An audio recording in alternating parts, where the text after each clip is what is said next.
So now that I have my wax on here, and which is the clear wax, by the way, I'm going to need to wipe the excess wax away. In general, when you apply it, you do not need to be putting a ton of wax on there.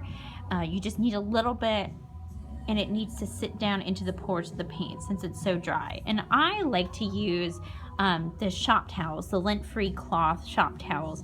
That way I can absorb enough wax off the surface and just throw them away when I'm done. I've used t-shirt rags, I've used other kind of little quote-unquote cloths that are not truly lint-free, and there's nothing that is more of a pain than lint in your wax when you're trying to wipe it away, especially over a light color like this or even the pure white.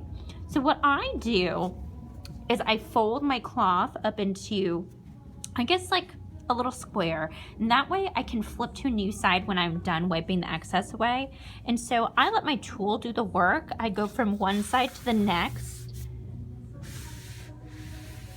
and just wipe the excess wax off of the surface. And I'll need to go back and do some pass over it, you know, maybe like a second or a third time.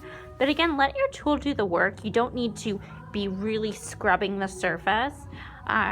You can inadvertently bring up some uneven shine and buff it too early by doing so. So sometimes when you see streakiness on very flat surfaces and large flat surfaces, that could be a culprit. There's all sorts of other little tips and tricks of the trade when it comes to waxing, and I will do other videos on that, but this is the main kind of waxing technique that you should be doing.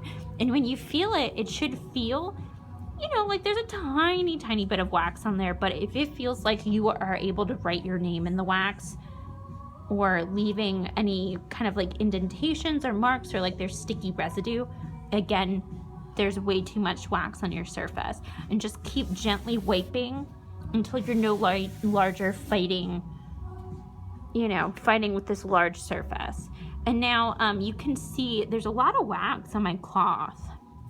When I'm done with that, I'm gonna flip to a totally new side if I needed to keep going. So you can kind of keep using your cloth and you don't have to tear through a whole roll too quickly. But again, you want to keep absorbing the wax off of the surface if there's too much on there. And if you have a ton of wax on your cloth, it's not going to keep lifting it up off the surface. So when you're done and once it looks like that, just flip over to a new side. And then you won't be so wasteful with your wax or with your cloth.